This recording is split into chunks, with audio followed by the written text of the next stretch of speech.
Poder recebendo os deputados Otávio Leite, do PSDB, e Hugo Leal, do PROS. Essa semana, o Senado corrigiu o índice de reajuste da dívida dos estados e das prefeituras. Isso vai aliviar os estados, na verdade, vai reduzir a dívida dos estados. Os estados poderão contratar novos empréstimos porque terão um valor menor. Bom, isso, de um lado, agrada a prefeito de São Paulo, alguns governos estaduais, mas isso não vai em confronto, não vai de encontro ao que a mensagem da presidente Dilma de austeridade desse momento, ou seja, quando se tenta restabelecer a austeridade fiscal do país, o Congresso vai lá com apoio da oposição, com apoio do Senado, com apoio do PSDB, com apoio também da base do governo, e reduz a dívida dos estados, muda o indicador, o que vai possibilitar novos empréstimos. Ou seja, e parece contraditória a posição é como se o Senado não estivesse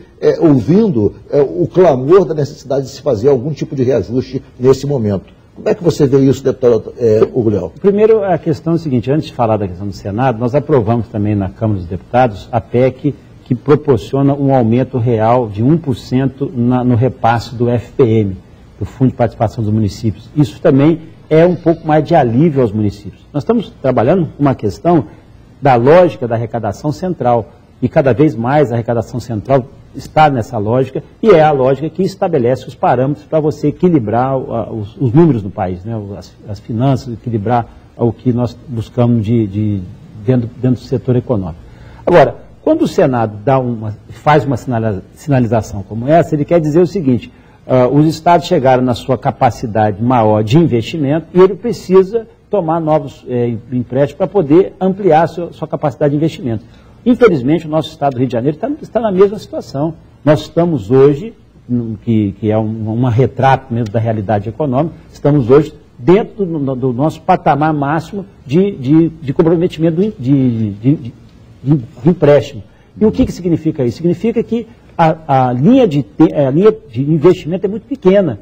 Quando o Senado faz um direcionamento como esse, a expectativa é ampliar o escopo dentro da economia, obter um impacto dentro da economia nessa questão de Otávio Leite, a oposição durante o tempo todo falou da necessidade de se ter o equilíbrio fiscal, que a presidente Dilma está perdendo o equilíbrio fiscal, as contas estão desequilibradas, se gasta mais do que se arrecada, mais ou menos em linhas gerais.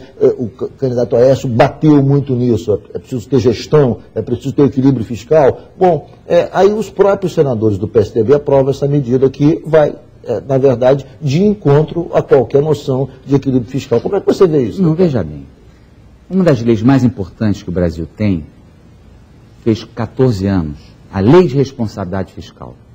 Aquela altura, no ano 2000, os estados e municípios estavam também profundamente endividados e o governo federal renegociou, repactou, obrigando uma série de procedimentos para que os estados pudessem gastar apenas que tivessem ao seu alcance de arrecadação, e fixando um valor de 13% de tudo que se arrecada para pagar a União. Então, houve um alívio.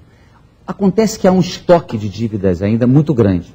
Com essa medida que foi aprovada agora, não é que a União, o governo federal, vai perder dinheiro nesse instante, vai deixar de arrecadar no futuro.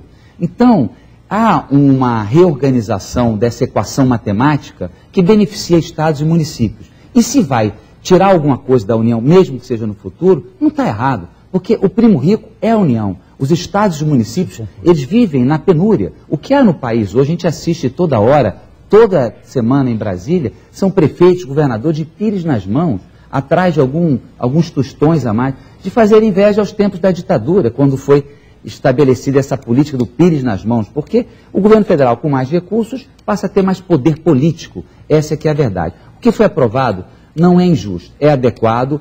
Ele alcança governos da oposição e da situação, enfim, e de alguma forma oxigena um pedaço. Não é essas coisas também não, hein? Mas oxigena um pedaço. Só uma coisa, só para reforçar o que o Otávio está falando, nesse aspecto nós estamos até convergindo, porque é o seguinte, há sim um sufocamento da questão dos estados. E é preciso, isso é dinheiro, não é dinheiro para pagar dívida que já existe. é para poder investir, é para poder ampliar a capacidade de investimento do Estado, é para poder, por exemplo, dar um exemplo, em São Paulo, aumentar, de repente, a capacidade... Sobra mais dinheiro para o Estado. Sobra no sentido de investimento. A gente tem que ter dentro dessa linha. Nós temos outras coisas, temos outros investimentos aqui no Rio de Janeiro, e o governo federal tem sido muito condescendente aqui com o Rio, tem trazido recursos, mas não bastam os recursos só do governo federal. Tem que ter os recursos do próprio Estado, onde ele tem a capacidade, até mesmo a capacidade de investimento. Queria saber de vocês qual é a opinião sobre essa PEC da Bengala, que, na verdade, amplia a idade dos ministros do Supremo Tribunal Federal de 70 para 75 anos. Com isso, aí é o ponto que me parece um pouco casuístico, faz com que a presidente Dilma não tenha oportunidade de indicar 5 ministros do Supremo Tribunal Federal. E estaria se montando essa PEC também para evitar que, segundo os críticos, nós tivéssemos um STF bolivariano, com a composição toda ajustada com a posição petista. Como é que o senhor vê tudo isso, deputado Hugo Leal, e que tipo de análise o senhor tem desse projeto de emenda constitucional? Primeiro, dizer o seguinte, né? Toda vez que eu ouço essa palavra bolivariano, que o Brasil vai ser um processo de Venezuela, eu fico estarrecido. Ou o tamanho, a dimensão do Brasil. Não dá para comparar, com todo o respeito que eu tenho às demais nações vizinhas, não é possível você comparar o país, o Brasil, com os estados que acontecem, como Bolívia, como Venezuela, que tem lá o seu padrão, que tem lá o seu... Então não dá. Isso aí, quando começa isso, eu vou tomar como uma parte de comédia. Agora, veja, nós estamos enfrentando uma circunstância que é lógica, que a gente nós temos essa preocupação, sim, de o que nós vamos ter para o futuro. Eu acho que essa informação hoje, né, que você repassa aqui, ainda não, eu não entendo que ela esteja consolidada. Eu prefiro entender dessa forma. Eu tenho opinião. Há uma regra constitucional que serve para todos, ministro supremo até qualquer servidor público, que com 70 anos tem aposentadoria compulsória. É uma regra proveniente de uma época em que, enfim, a longevidade não era tão acentuada como é hoje. Eu acho que, inclusive, do ponto de vista da economia para o país, eu não vejo mal nenhum em facultar, não é obrigar. Mas quem chegou a 70 anos poderá prosseguir mais 5 anos, se assim entender, se estiver com as suas faculdades mentais, com a sua saúde preservada, etc., mais 5 anos, não vejo mal nenhum. Eu acho que para o país é bom. Eu voto a favor disso. Deixa eu dizer. O senhor vota a favor também? Eu sempre defendi essa tese. E não seria agora por oportunismo. Porque a presidente... Não, essa tese, ela tem resistência principalmente no judiciário, porque vão dizer que vão engessar a jurisprudência, vão ficar mais tempo os ministros do Supremo, os ministros do STJ. Eu acho que é natural, porque antigamente 70 anos era uma data, era uma idade que já era uma idade que realmente as pessoas tinham muita dificuldade. Hoje, com o avanço de medicina, tecnologia, com tudo que você tem pela frente, tendo capacidade, 5 anos a mais, eu não vejo nenhum problema. Até porque... Mas se para evitar, digamos, que se chame isso de uma emenda casuística, isso não poderia valer para o próximo governo?